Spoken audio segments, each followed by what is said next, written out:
Hello everybody, today we are going to discuss My Mother at 66 by Kamala Das. This is your first poem in your course, and here the poet Kamala Das has presented her ideas, her views related to or concerning her mother in a very simple manner, though the language used is quite simple, but the feelings, the emotions are quite deep and they can move anybody who goes through this poem. So if I talk of Kamala Das as a poet, so Kamala Das wrote under the pen name of Madhavi Kuti as well, and she actually born in a royal Hindu family, and later she converted to Islam, and she was supposed to marry her lover, but she didn't do that. She didn't remarry and died, though she adopted Islam and died as Kamala Suraiya.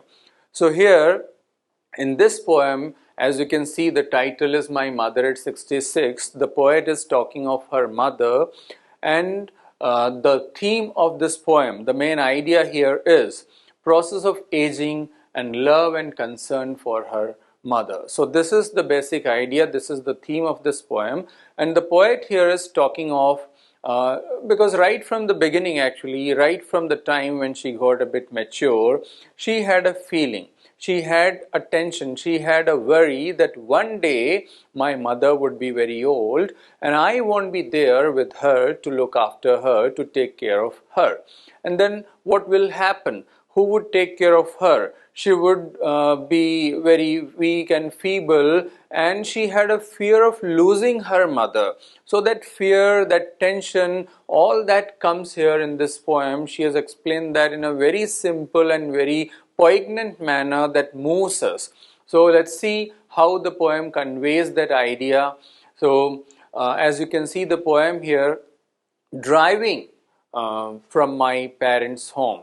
So here, along with all this, I would like to tell you some figure of speech, some poetic devices have also been used, and you might have gone through these poetic devices in your lower classes, in 9th and 10th and the lower classes as well. So here some of those poetic devices have been used by the poet. So let's begin, and I would say that simple simile, metaphor, repetition, these are the things, personification, these are the things which are used by the poet in this poem. So let's see. Driving from my parents' home to Cochin last Friday morning, I saw my mother beside me, doors open mouth. So this is the poem, as you can see here, and as I said right in the beginning that the language is very simple. It's quite that we don't need even to discuss the first few lines, but yes, as I said, the emotion, the feelings are very much deep. Now what is that? Let's see that she is going away from her family home, from her parents' home, and where she is going and who is there with her in the car. Now, of course, it's not written that she is going in a car, but I'm telling you, okay, that she is moving in a car. So, how it is actually that she is departing, she is going away from her parents' home, and that is Friday morning, and her mother is sitting beside her. So that is the scene, and as so far it is quite simple. Now what, her mother is dozing. Dozing means what? Feeling sleepy. As you might have seen while traveling, people, they doze, they just fall upon you, recline on you, just mouth wide open, yawning and all. So this is the scene here, the mother is dozing. Now what does that mean, or why it is so actually? It is because of the old age, and we can also say what, that she might be feeling quite weak and exhausted, so that might be the reason that she was dozing. And then what she says, what, beside me, doors open mouth. So it means having a good sleep, all tension free or so perhaps. So that's why this open mouth. Her face, let me move this on to the next. Her face ashen like that of a corpse. Now here the poet is using simile. What,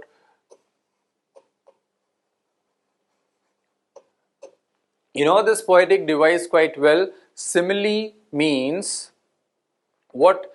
That the we compare two things using like or as, and the thing is that they should be totally dissimilar. They should be totally, we can say, different. So here mother is, or mother's face is being compared with a corpse, right? So totally dissimilar, and moreover we are using this crutch word like.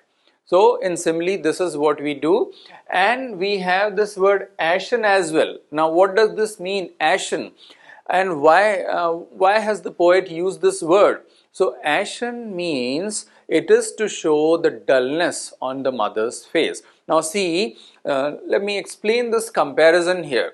That mother, why this comparison with corpse or dead body? So, as the dead body has no charm, no grace, no glow, it is all pale and it is all dull and all wrinkled and stiff. Similarly, mother in her old age has become all stiff and, sorry, I should say all wrinkled, just crisscross lines running from here to there, and that youthful grace and charm, the beauty has all grown dull. It's all, pallid, and so that is the problem, and that is the reason that mother's face has been compared with a dead body. Ashen, it's all dull, ash-like, ash-like, and realized with pain. Now, let's move on. Realized with pain that she was as old as she looked. Now, what does that mean? Now, why this pain actually?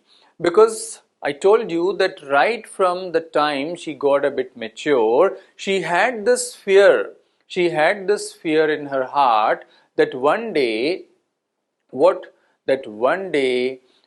she would be old and she won't be able to look after herself and she would lose her mother. So this fear was there, and now that pain, that fear comes up.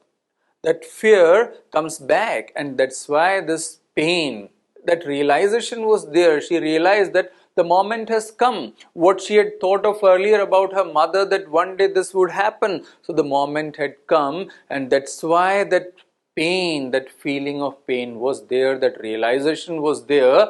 And then what? Realized with pain that she was as old as she looked. Now, what does this mean? That she felt, looking at her mother, she felt that my mother has really become very old. So that was the fear in her mind, that, oh, my mother, that what I had thought of about her, what I had felt that one day this would happen. So my mother has really become that old. The moment has come. That realization was painful to her, and then what? Put that thought away. What she did? Put that thought away and looked out at young trees sprinting and merry children spilling out of their homes. Now here we have two literary devices, two figures of speech. So I'll tell you what. One is here we have, this is personification, and the other is metaphor, right? These are the two literary devices used here. One, personification, and the other is what? Metaphor. So I'll give you a brief idea of what these two things are. Personification means what? When we compare or when we present a non-living thing as living, when we give some abstract thing, just body and soul, it means the qualities of a human being, some humanly quality. So that is called personification. And here the trees are presented as sprinting, running. And trees don't run.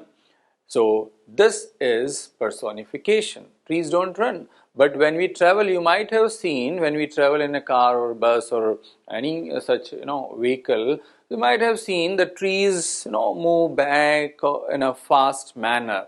They just go back in a fast manner. Here the same is happening, but there is something else. And what is that? That time is fleeting. That is what the poet is trying to tell us, that time is fleeting.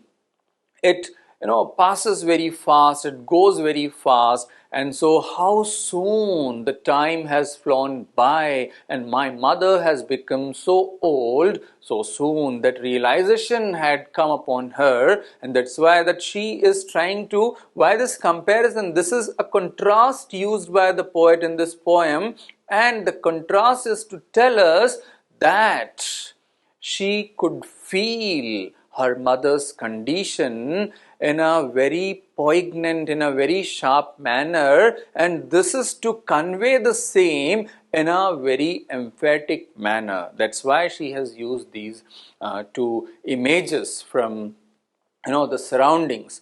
So one is this personification trying to tell us that mother has become so old very soon, and the other is merry children spilling. Now, do children spill? Of course not. So then what is it? Spill we use for like some water spill, oil spill, or say bean spill, but here children are spilling. So what does the poet is trying to tell us? Here the poet is telling or saying what? That children are rushing out of their homes. Children are just coming out of all, bubbly and energetic and vibrant. They are coming out of, rushing out of their homes out to play. So what's the purpose behind this? She wants to tell us that outside it is all full of energy and vibrance and enthusiasm and liveliness and freshness, and inside her mother symbolizing just the opposite of all that: lack of energy, lack of vitality, lack of enthusiasm, all passive, all dull, all inert. So that is what the two things, this contrast, tell us, that how the outside atmosphere was and how it was inside, how her mother was in that old age. That is what the poet is telling us. And then what? Spilling out of their homes, but after, now see what? They were going to the airport. She was leaving her mother, and her mother was accompanying her to the airport. So there, after the airport security check, let me move this. After the airport security check, standing a few yards away, I looked again at her. So, at the airports, there is security checking. So, of course, that was to happen. So, mother one side, daughter the other side. And now she looked at her mother again.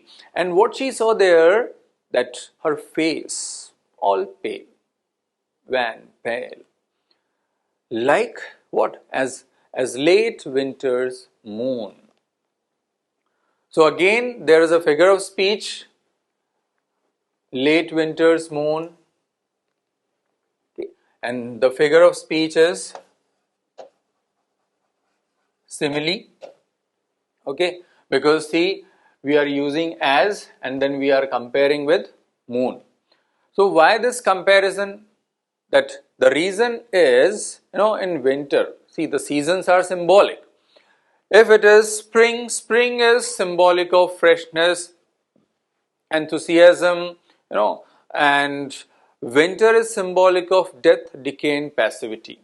And her mother was just in that condition. Second thing, late winter. That means winter approaching its end. And here what? Mother too is approaching her, end. That is, she is in her declining age, right? And two, it is in winter, the moon doesn't appear in its full brightness. No, that brightness is dimmed because of fog and haze. It is all foggy and hazy, in winter. So that's what is with the case is with her mother. That her brightness, her youthful glow was all dimmed. It was all dulled, all faded in the old age. That was all gone. So that's why as late winter's moon. Now this is the reason, and felt that old familiar ache. Now old familiar. Why familiar? Because she was familiar with this situation, this thing. I told you that right in the beginning, right from the childhood, when she got a bit mature, she had this feeling that one day this is going to happen. One day this is going to happen, that I won't be there with my mother. I'll lose my mother. So that's why old and familiar ache. This caused, in like this caused pain and suffering to her. And now it was the time. The thing, what she had thought, was going to materialize. Was going to materialize. She was going away from her mother, and so it welled up at that time of parting, at the moment of parting. It was the parting time. So all was welling up, reviving, just she was recalling all that was coming up in her mind. And then what? That my childhood fear. So it was there from her childhood. She feared this would happen. But all I said was, see you soon, Amma. And all I did was smile and smile and smile. You can also smile because the poem is over. But see, these two last lines I must explain that, and there is a question as well in your chapter after this poem. Okay, so what is that? That what do the parting expressions suggest? So there is a question, and so we need to discuss, and this has been asked even in your exam, that what is the suggestion actually? That see you soon, Amma. So one, I should say, there is alliteration, see you soon. When consonant sound is repeated in a same poetic line, that two close to each other, that is called alliteration. So right, this is an example of what? Alliteration.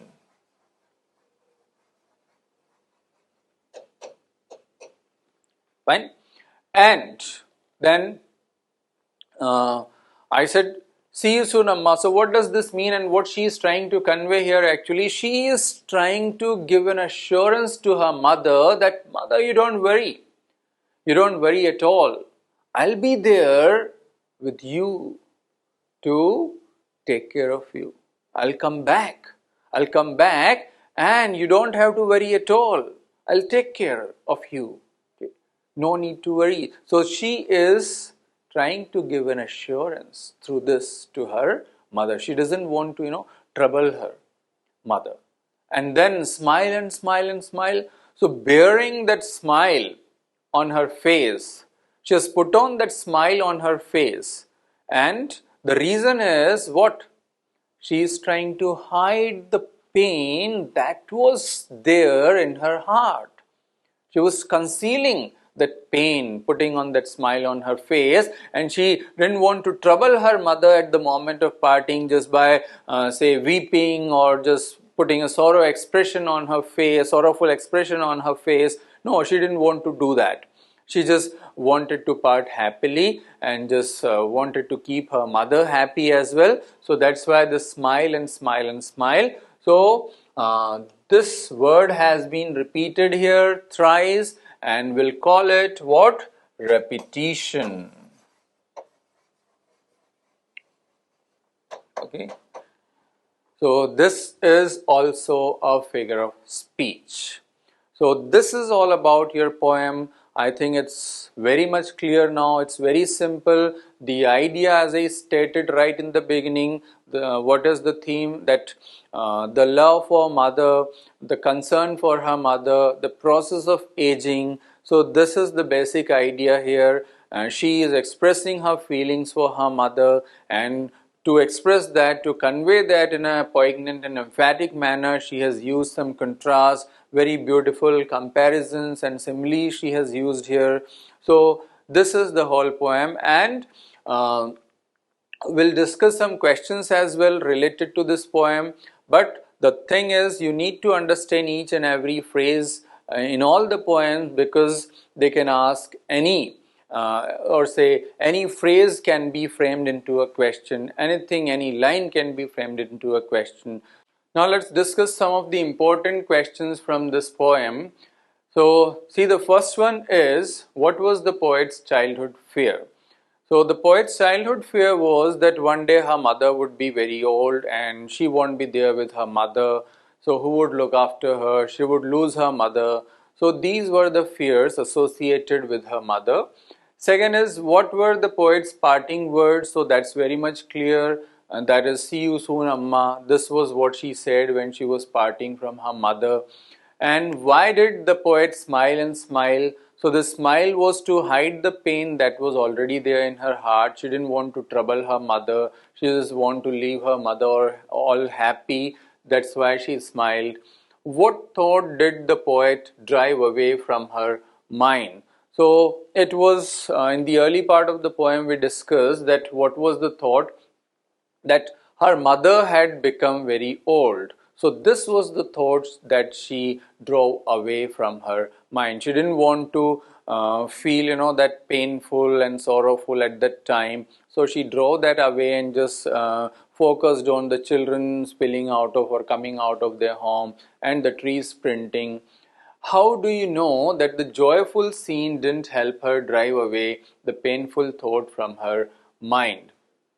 Because she actually, though even she focused on the children, she saw the children out, she saw the trees sprinting, even then it was unable, it didn't help her drive away the painful thought, because that thought was there in her heart right from a very early time, right from her childhood. She would think of this thing again and again, that one day this will happen. She was that much attached to her mother, she that much loved her mother, and so she thought of this quite from the early time, and now that moment has come.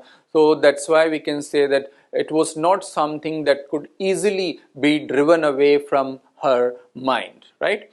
And then what are the merry children symbolic of?